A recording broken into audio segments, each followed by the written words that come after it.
चुनाव होने वाले हैं जिसे लेकर भारत चीन की नजर गड़ी है और अगर मुइज़ू चुनाव हारते हैं तो जीत भारत की होगी और चीन ही हारेगा। लेकिन इस बीच एक बात सुनकर आप जरूर चौंक जाएंगे कि चुनाव मालदीव में होंगे लेकिन उसके बैलेट बॉक्स भारत में भी रखे जाएंगे। करीब 11,000 मालदीवियंस ने अपने मतदान केंद्रों को स्थानांतरित करने के लिए फिर से रजिस्ट्रेशन करने की मांग की है। मालदीव के इलेक्शन कमीशन ने इसकी जानकारी खुद दी। चुनाव आयोग की अधिसूचना का हवाला देते हुए मीडिया रिपोर्ट्स में कहा गया कि 21 अप्रैल के चुनावों के लिए लोगों को अपने मतदान केंद्रों को स्थानांतरित करने की 6 दिन की अवधि शनिवार को समाप्त हो गई।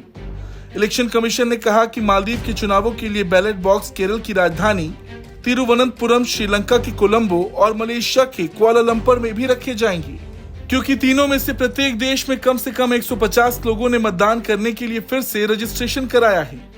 वेब पोर्टल adadu.com ने चुनाव आयोग के महासचिव हसन जकारिया के हवाले से कहा, पहले की तरह श्रीलंका और मलेशिया में पर्याप्त लोगों ने पंजीकरण कराया है। भारत के तिरुवनंतपुरम में 150 लोगों ने रजिस्ट्रेशन कराया है, इसलिए हमने वहां एक बैलेट बॉक्स स्थापित करने का फैसला किया है। चुनाव आयोग को इस अवधि के दौरान विभिन्न मतदान केंद्रों पर दोबारा रजिस्ट्रेशन की मांग वाले 11,169 आवेदन मिले हैं।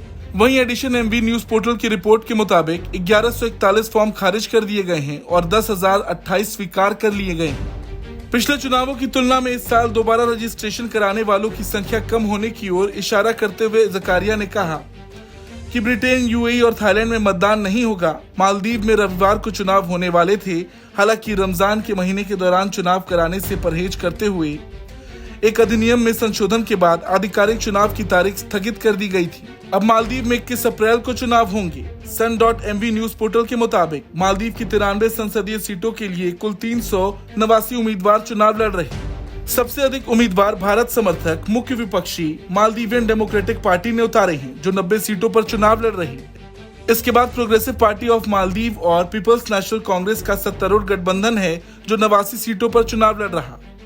मालदीव के चीन समर्थक राष्ट्रपति मोहम्मद मुइज़ू पीएनसी से हैं और पिछले साल भारत विरोधी रुख के साथ सत्ता में आए थे।